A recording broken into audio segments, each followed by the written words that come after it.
Hey, beloved saints, I wanted to share something with you that I'd heard someone say, and it's brilliant.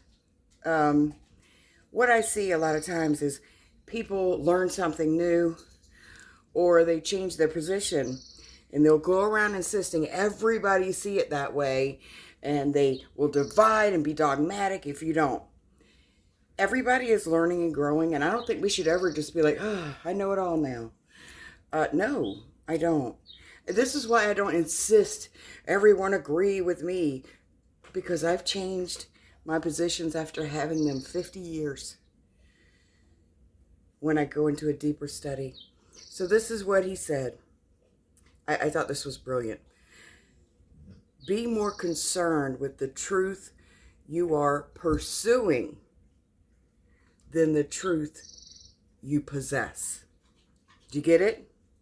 Because we can get puffed up with knowledge. It's why we need to give people their space. It's good to hear each other out. We shouldn't answer a matter. And everybody says they do that, but they don't. Most people answer a matter and refuse to hear it.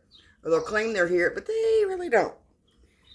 So be more concerned with the truth you're pursuing than the truth you're possessing. I thought that was brilliant.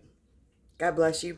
See you guys tomorrow on CES at 5 p.m. Eastern Standard Time on Church of the Eternally Secure channel. Night.